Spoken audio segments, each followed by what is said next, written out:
Assalamualaikum warahmatullahi wabarakatuh. Waalaikumsalam warahmatullahi wabarakatuh. Alhamdulillahi rabbil alamin arrahmanir rahim. Asyhadu an la ilaha illallah wa anna Muhammadan abduhu wa rasuluh. Allahumma fasalli wa sallim wa barik ala nabiyyina Muhammad wa ala alihi wa sahbihi ajma'in amma ba'd. Kita bersyukur kepada Allah kembali bisa hadir dalam program FHI. Kembali belajar ilmu tafsir ya. Kemarin kita bahas beberapa istilah dalam ilmu tafsir. Ya, sekarang sampai ke asbab an-nuzul. Ya, kita ulang sedikit. Salah satu bahasan nuzul Quran, asbabun nuzul. Apa itu asbabun nuzul? Adalah satu kondisi atau keadaan, baik ya kejadian atau pertanyaan atau apa saja yang melatar belakangi turunnya sebuah ayat Al-Quran. Misalnya contohnya, banyak sekali contohnya ya, kayak Yas'alunaka 'anil anfal, itu turun karena beberapa sahabat memang bertanya kepada Rasul tentang anfal, terjadi dialog gitu. Termasuk di surat Al-Baqarah 158 ya, Inna safa wal marwata min syairillah faman hajjal baita wa i'tamara fala junaha alaihi ayyat tawafa bihima. Ini turun karena para sahabat waktu haji itu agak berat tuh mau suruh sofa marwah itu, karena dulu itu tempat berhala-berhala. Nah, sehingga turun ayat Inna sofa wal marwata min syairillah. Itu ya, adanya berhala itu ke perbuatan orang jahiliyah, tapi aslinya itu syairullah. Akhirnya nggak apa-apa.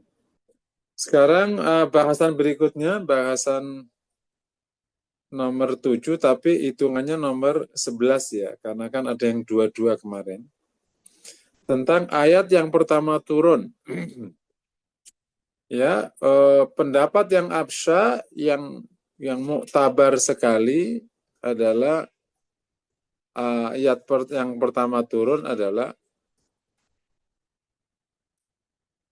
surat 5 ayat dari surat Iqra itu. Iqra bismi rabbikal ladzi khalaq. Khalaqal insana min 'alaq. Iqra wa rabbukal akram alladzi akrama alladzi 'allama bil qalam. Kemudian dari Iqra turun surat Al-Mudaththir. Nah, ini pendapat yang paling masyhur. Tapi ada pendapat yang mengatakan berbeda. Ini disandarkan kepada Sahih Bukhari dan Muslim, disebutkan dari Abi Salamah bin Abdurrahman yang menyatakan, saya bertanya kepada Jabir bin Abdullah, Al-Quran mana yang diturunkan lebih dahulu? Beliau menjawab, ya ayyuhal mudaththir.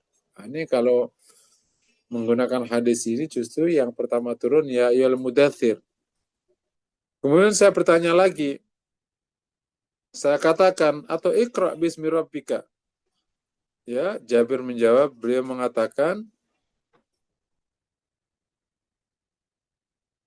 akan saya bicarakan kepada kalian apa yang telah dibicarakan Rasulullah SAW kepada kami. Rasulullah SAW telah bersabda yang artinya, sungguh saya pernah berada di sekitar Gua Hira. Setelah saya menghabiskan waktu untuk berada di sana, saya turun lalu masuki lembah. Saya pun dipanggil orang. Saya perhatikan di depan, di belakang, dan di kanan dan di kiri. Kemudian saya memandang ke langit. Ternyata dia adalah Jibril. Aku jadi gemetar lalu aku datang kepada Khadijah. Minta dia menyelimutiku. Minta dia menyelimutiku. Lalu Allah menurunkan ayat, ya ayyuhal mudaththir, qum fa'anzir.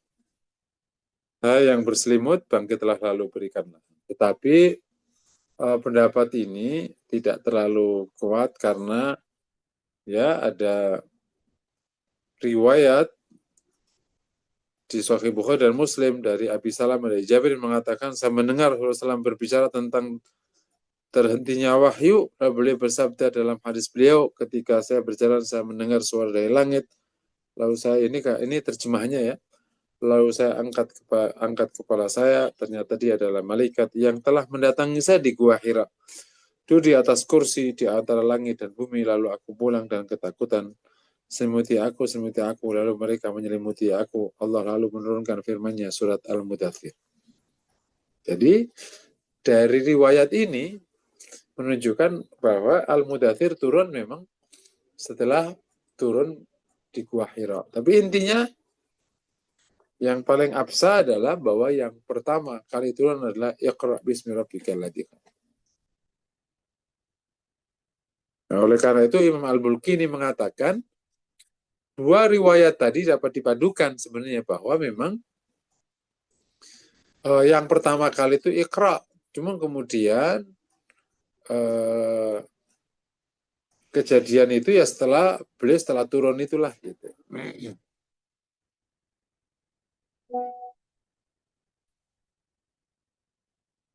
Bahkan ada hadis yang lebih jelas diriwayatkan dari Aisyah radhiyallahu taala anha.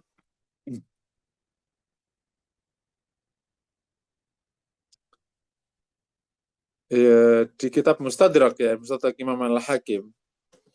Aisyah mengatakan ayat Al-Quran yang pertama kali diturunkan adalah Iqra bismi rabbika. Dan yang pertama kali diturunkan di Madinah adalah Wailul lil mutaffifin. Ada pun pendapat yang pertama kali turun di Madinah adalah Al-Baqarah. Jadi dari sini kita dapati kesimpulannya ya, yang pertama kali turun itu adalah Iqra.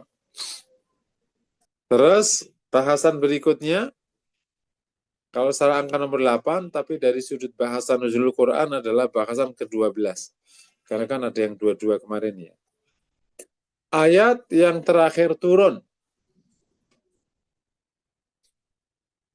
Nah,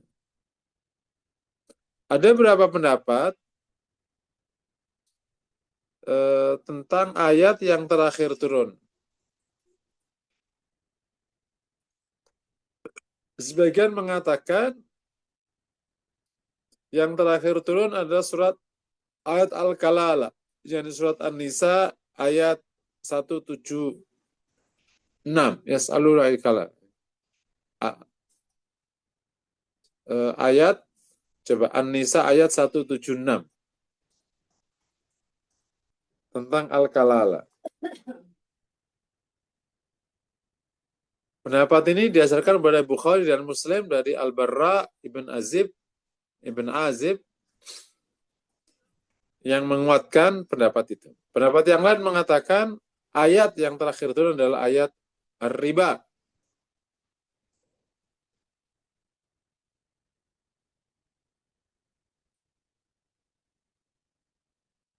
Ya, ayat ini pendapat ini didasarkan kepada riwayat Ibnu Abbas dan Al-Baihaqi dari Umar.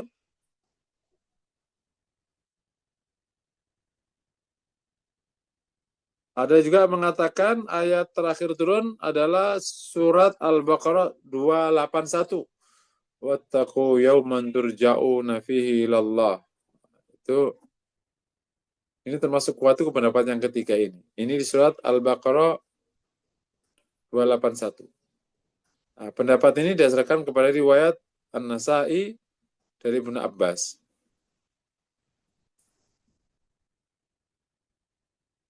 Ada yang mengatakan ayat yang terakhir turun adalah surat Al-Bara'ah. Ada akhir surat Al-Bara'ah atau akhir surat At-Taubah.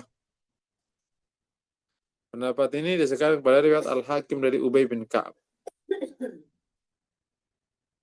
Ya, ini tentang ayat yang turun. Jadi ayat yang terakhir turun ada 4 pendapat tadi ya, dan masing-masing punya dasarnya. Kalau surat yang terakhir turun,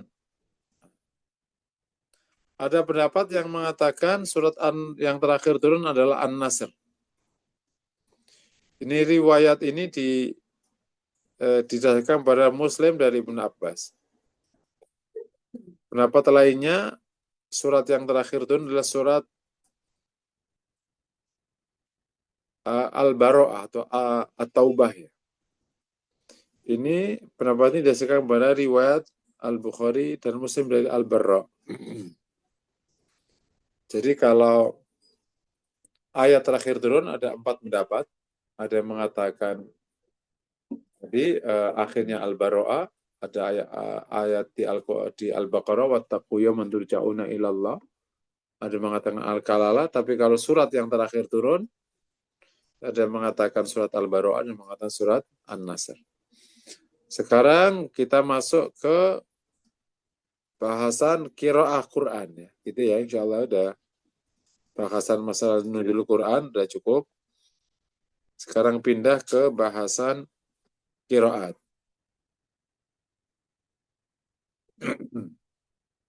Ya, setelah nuzul Quran ada bahasan yang sangat penting di dalam bab ini adalah tentang qiraah.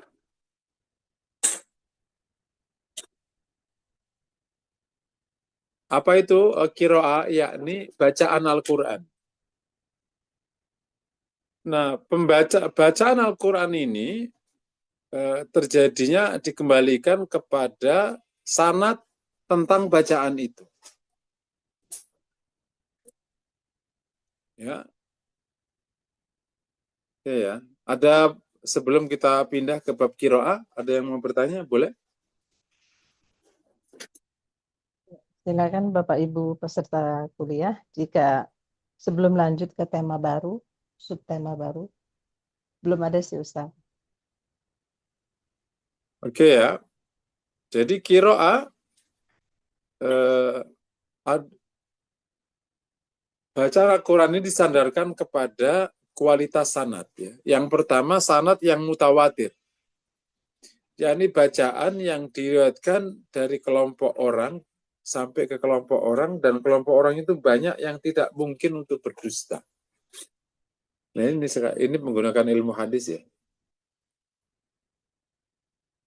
Jadi artinya bacaan itu diterima sejak zaman Rasul, kemudian ke sahabat juga banyak, dari sahabat jumlahnya banyak, ke tabi'in jumlahnya banyak, sampai ke kita-kita ini. Nah itu ada yang menggunakan sanad yang mutawatir itu ada 7.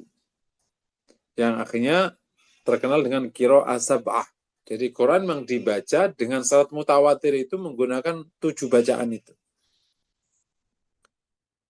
Yang dinisbatkan kepada 7 imam. 7 imam qiraah. Nafi', ya, Nafi', Ibnu Katsir, Abu Amr, Ibnu Amir, Asim, Hamzah, dan Kisai. Ini 7 qiraah. Ini yang sanadnya mutawatir.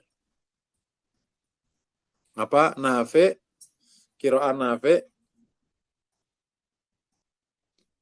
Ibnu Katsir, Abi Amr, Ibnu Amir, Asim, Hamzah, dan Kisai.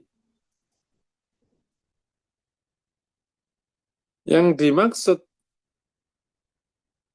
riwayat mutawatir dalam bacaan ini, seperti kata Ibnu Hajib, bahwa lafal yang riwayatnya mutawatir berarti bacaannya juga mutawatir. Yakni bentuk bacaannya. Ya, berarti yang riwayatnya mutawatir itu ada 7 bacaan tadi. Kemudian ada yang riwayatnya ahad. Adalah riwayat tentang bacaan Al-Quran yang periwayatannya tidak sampai ke jumlah mutawatir. Namun masih dalam kategori sanad yang sahih. Seperti Al-Qira'ah Thalathah. Qira'ah yang 3.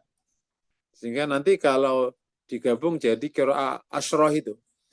Yang Thalathah itu, yang 3 itu adalah qira'ahnya Abi Ja'far, Ya'qub, dan Khalaf.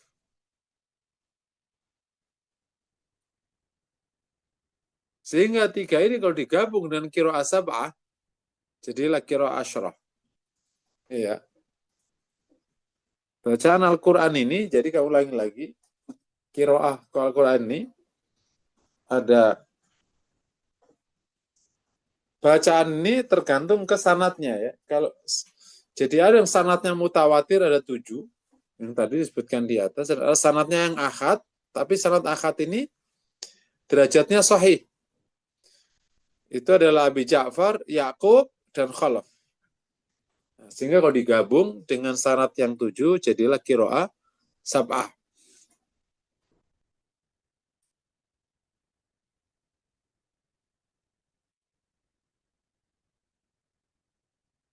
Nah, kemudian ada yang sanadnya syadz. Sanad syadz itu berarti tidak kuat ya.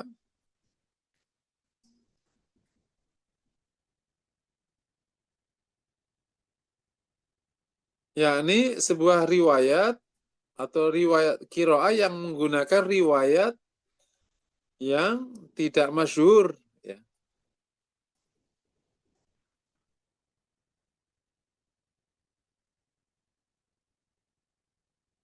Yang tidak masyhur dari qiraat para tabi'in. Riwayat ini dianggap syadz karena tidak dikenal atau sanadnya dhaif atau lemah ya. Kalau syadz masih ingat ya hadis syadz ya.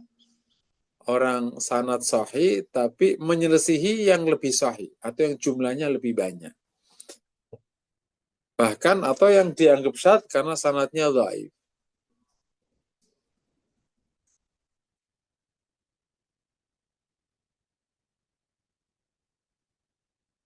Sehingga qiraat yang syadz ini tidak digunakan. Ini secara detailnya ada bahasan qiraat syadz ini penggunaannya gimana.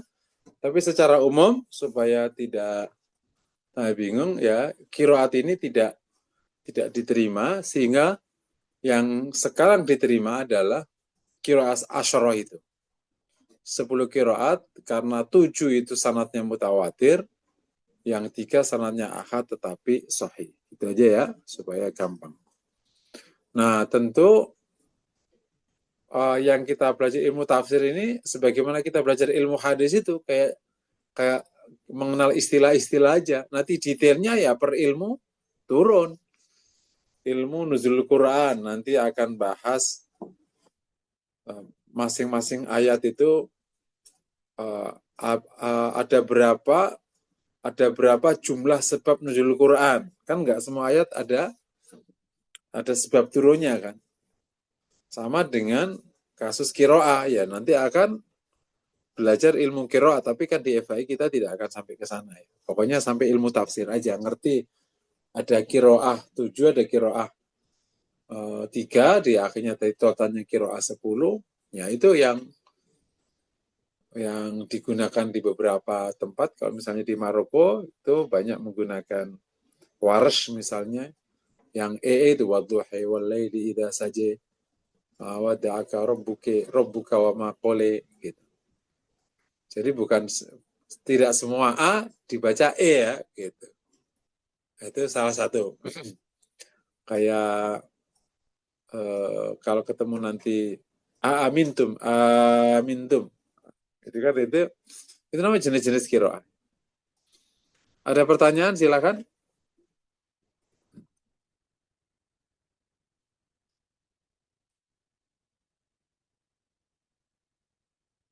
Ada Pak Ustadz dari Bu Yuli. Bu Yuli. Assalamualaikum Ustaz. Nah, Gini Ustaz ya, ini kan kayak yang qiraat ini menyangkut pelafalan gitu Ustaz ya, bacanya ya Ustaz.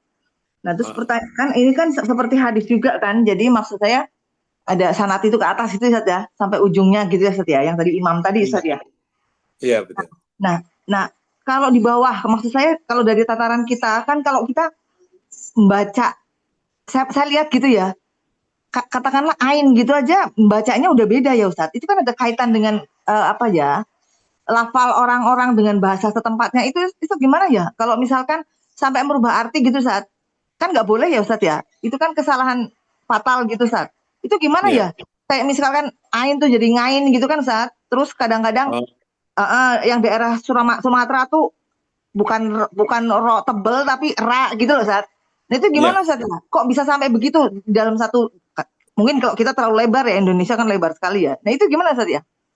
Jadi kan kalau kiroah yang sudah mutawatir ini kan memang kiroah itu diakui zaman sahabat, memang bacaannya bisa begitu, gitu ya. Nah, artinya kiroah itu kiroah yang syah, yang 10 itu.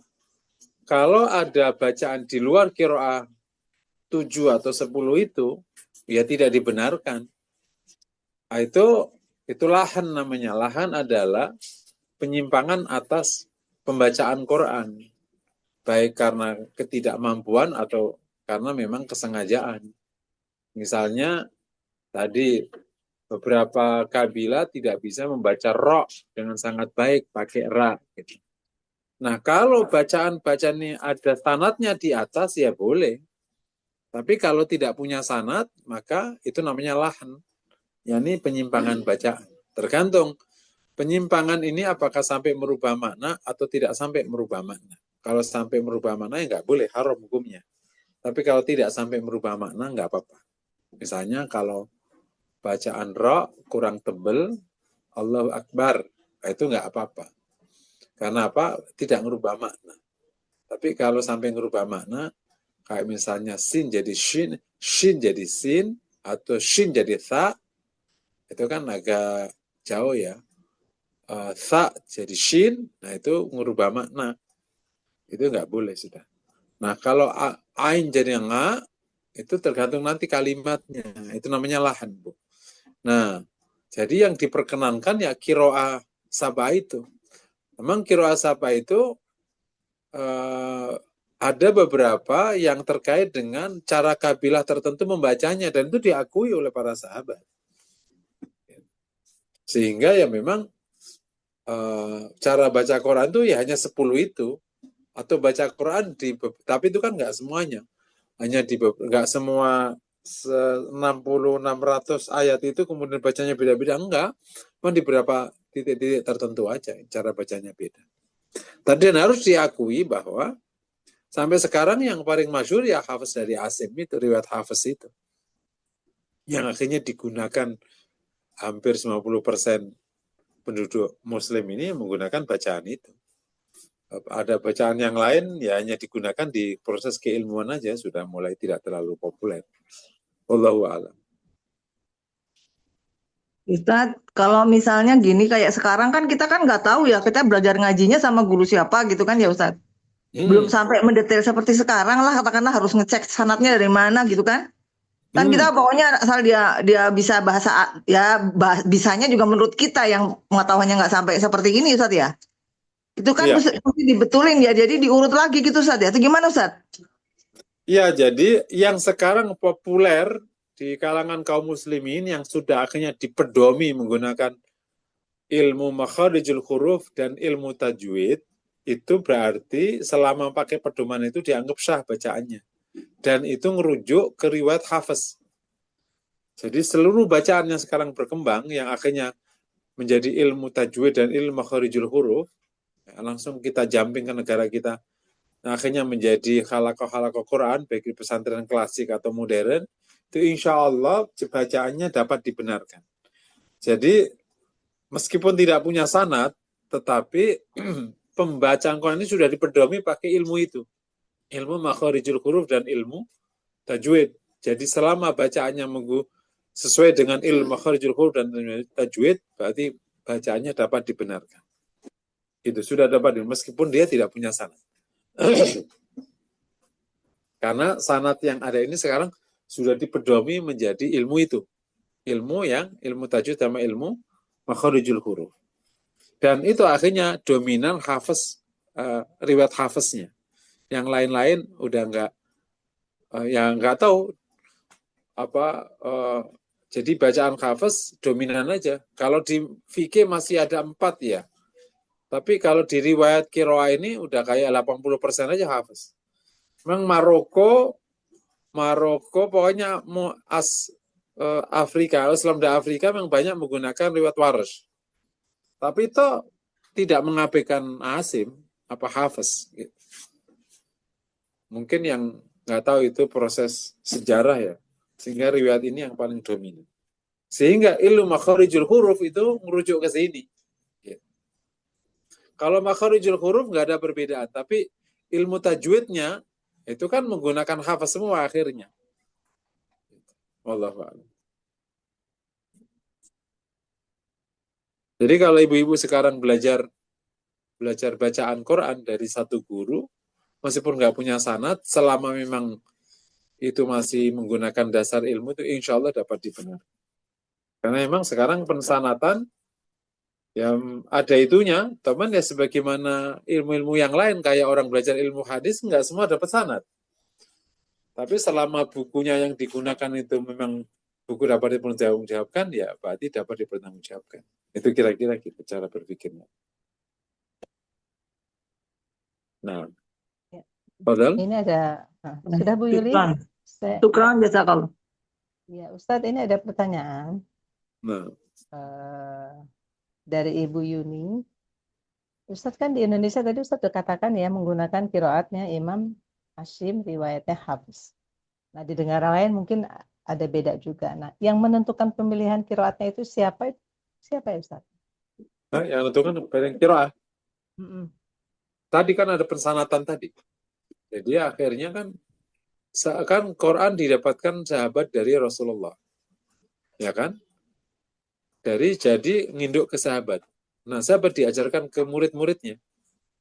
Bisa tabi'in kabir ya, tabi'in tua. Nah, sanad yang mutawatir itu sampai ke kita itu. Akhirnya, oh ini Hafiz. Akhirnya kayak ini. Kayak mazhab PVK itu. Akhirnya ini Maliki, ini Syafi'i gitu. Karena dia naik ke atasnya kuat kan. Kalau di fikih kan dalilnya, istimbatnya itu yang kuat, akhirnya membentuk satu pola. Gitu. Nah, Hafiz punya riwayat yang apa namanya, yang mutawatir. Kemudian yang tadi ada Kisai, ada lain-lain tadi yang 7 tadi.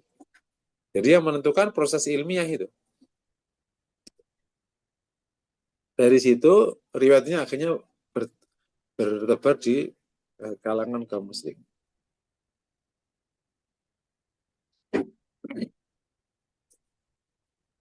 Baik, mudah-mudahan terjawab. Ustaz, kalau yang dimaksud misalnya belajar tajwid atau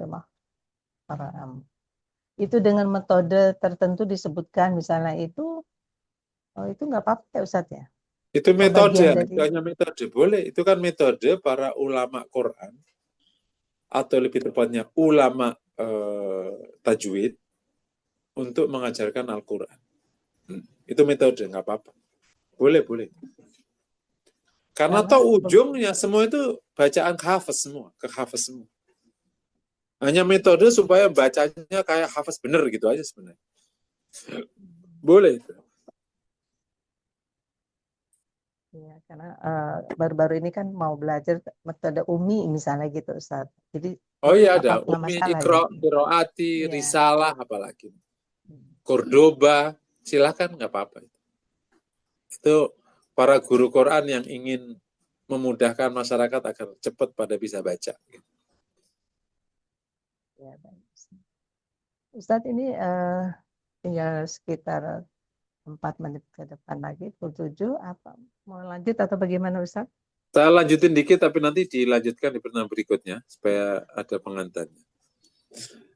Sekarang periwayat dan penghafal Al-Quran sejak zaman sahabat. Nah, dari sini ketahuan nanti ilmu yang Quran itu siapa nanti sebenarnya. Siapa ahli riwayat Quran dan penghafal Quran dari generasi ke generasi. Oke. Dari generasi sahabat, pertama kali Utsman bin Affan. Oke ya. Itu perawi dan penghafal Quran dari generasi sahabat. Utsman bin Affan. yakni perawi Al-Quran dan ahli qiraah ya. Ahli penghafal dan ahli bacaan Quran. Pertama Utsman bin Affan. Kedua Ali bin Abi Thalib. Ketiga Ubay bin Ka'ab. Keempat Zaid bin Thabit. Abdullah bin Mas'ud, Abu Ad-Darda, Mu'ad ibn Jabal, dan Abu Zaid al-Ansari.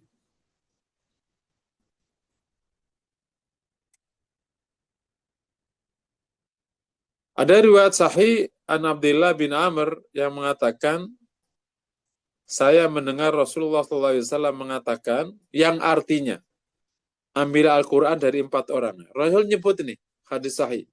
Ambil Al-Quran dari 4 orang. Yakni Abdullah bin Mas'ud, Salim, Mu'ad, dan Ubay bin Ka'ab.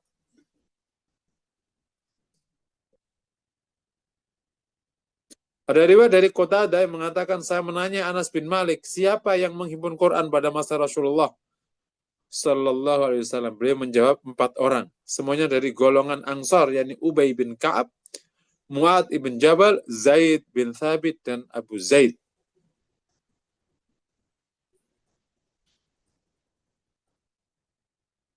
Dari riwayat dari Anas bin Malik, Nabi SAW telah wafat dan yang telah menghimpun Al-Quran hanya 4 orang. Abu Darda, Mu'ad bin Jabal, Zaid bin Sabit, dan Abu Zaid.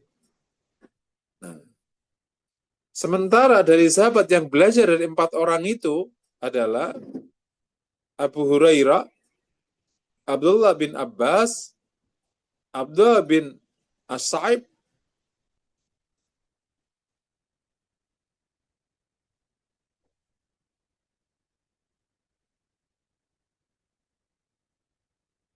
ini mereka belajar dari Ubay.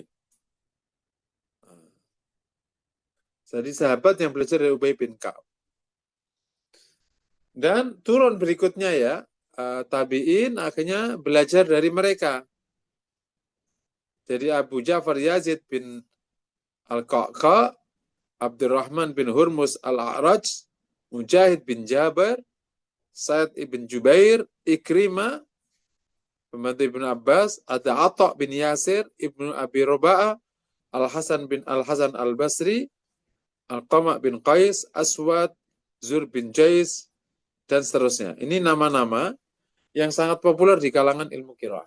Karena mereka yang belajar Al-Quran. Jadi, para sahabat itu kayak ada kelebihan masing-masing. Ada yang terkenal dengan kepemimpinannya, ada yang terkenal dengan perangnya, ada terkenal dengan ini, fokus di Al-Quran, ada kenal nggak kira-kira gitu. Jadi tadi ada yang masyhur di kalangan sahabat, yang menjadi referensi dalam Al-Quran, 2 khalifah ya, yang sisanya ada ulama sahabat.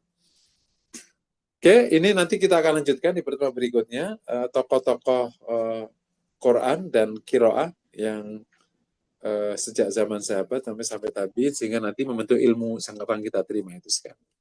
Ini sampai di sini ya. Kalau ada pertanyaan persilakan, kalau tidak bisa ditutup. Ya, ada dari Bu Yuli sebentar. Silakan Bu. Fadal Bu. Ya, Ustadz, sekarang kan marak ya Ustadz ya, menghafal Quran ya Ustadz ya. Nah itu bagus kan ya Ustadz ya. Maksud saya gini loh, jadi